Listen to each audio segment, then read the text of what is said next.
warahmatullahi wabarakatuh. Perkenalkan, nama saya Gita Meli Febrianti dari kelas 10 akuntansi 4. Di sini izinkan saya untuk mempresentasikan hasil PPT dari kelompok saya, yaitu kelompok 1 yang berjudul Sektor Industri Jasa Keuangan atau LKB dan LKBB. Pengertian LKB dan LKBB. LKB, Lembaga Keuangan Bank. Dalam bidang ekonomi dan keuangan, LKB adalah singkatan dari Lembaga Keuangan Bank. Ini adalah badan usaha yang menghimpun dana dari masyarakat dan menyalurkannya kembali dalam bentuk kredit atau pembiayaan lainnya. LKBB, Lembaga Keuangan Bukan Bank, adalah lembaga keuangan yang tidak berbentuk bank, tetapi menyediakan jasa keuangan seperti pembiayaan, investasi, dan lain-lain. Contoh LKB. 1. Bank sentral. Ini adalah banknya pemerintah di suatu negara. Tugas utamanya menjaga agar nilai utang stabil dan mengatur bank-bank lain di Indonesia, contohnya Bank Indonesia atau disebut BI. 2. Bank umum. Ini adalah bank yang sering kamu lihat seperti Bank Mandiri, BCA, BNI, atau BRI. Mereka melayani masyarakat dengan menerima tabungan, memberikan pinjaman, dan layanan keuangan lainnya. 3. Bank Perkreditan Rakyat atau disebut BPR.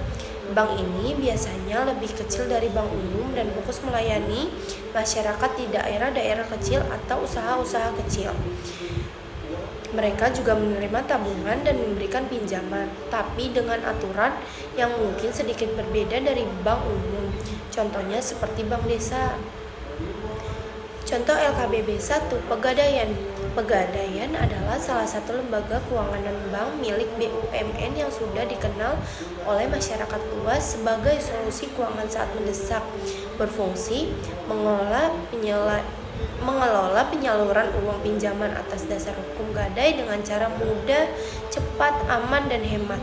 Contohnya, pegadaian konvensional, produk pegadaian syariah, produk gadai sistem angsuran, produk investasi emas, dan produk berbasis fidusia.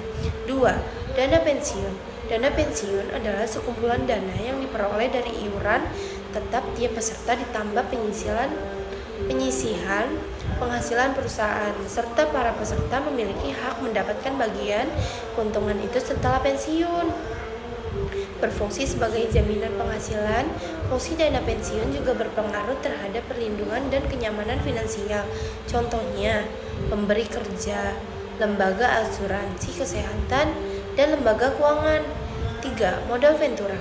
Modal ventura adalah bentuk pembiayaan yang melibatkan investor eksternal yang menyediakan dana kepada perusahaan yang membutuhkan modal untuk berkembang. Berfungsi untuk membantu sebuah bisnis berkembang di mana ketika perusahaan tersebut meraih kesuksesan, pihak investor juga akan mendapatkan keuntungan. Contohnya, Exchange Ventures, ABC Capital, DF Investment, DF Investment. 4. Leasing, perjanjian sewa aset dengan pembayaran berkala. Berfungsi memungkinkan perusahaan atau individu untuk menggunakan aset tanpa harus membelinya secara langsung. Contohnya, PT Adira Dinamika Multi Finansi Tbk, PT BCA Finansi, dan PT Federal International Finansi. 5. Pasar modal, tempat jual beli surat berharga seperti saham dan obligasi. Berfungsi memberikan kesempatan kepada investor untuk membeli dan menjual surat berharga. Contohnya, Bursa Efek Indonesia atau BA, perusahaan sekuritas, atau PT Sinarmas Sekuritas. 6. Koperasi simpan pinjam, koperasi yang menyediakan jasa simpan pinjam untuk anggota. Berfungsi menyediakan sumber dana pinjaman dengan bunga yang kompetitif. Contohnya, Koperasi Pegawai Negara Republik Indonesia atau biasa disebut KOPRI, dan Koperasi Simpan Pinjam disebut KSP.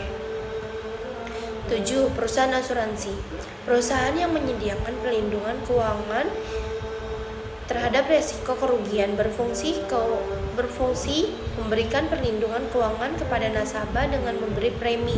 Contohnya, Prudential Alliance. 8. Perusahaan sekuritas, Perusahaan yang menyediakan jasa investasi dan perdagangan surat berharga, berfungsi membantu nasabah membeli dan menjual saham, obligasi, dan surat berharga lainnya. Contohnya Dana Reksa dan Sinarmas Sekuritas. Oke, di sini saya akan menjelaskan tujuannya dan kesimpulannya. Untuk tujuannya, tujuan untuk mendukung perekonomian dengan menyediakan fasilitas keuangan yang berbeda-beda untuk memenuhi kebutuhan masyarakat dan perusahaan. Untuk kesimpulannya, kedua lembaga ini adalah lembaga keuangan yang berbeda dalam bentuk dan fungsinya. Lembaga keuangan bank mencakup bank dan lembaga keuangan lainnya. Sedangkan lembaga keuangan bukan bank adalah lembaga keuangan yang tidak berbentuk bank. Segitu saja presentasi dari saya. Mohon maaf apabila ada salah kata. Terima kasih. Wassalamualaikum warahmatullahi wabarakatuh. Dadah.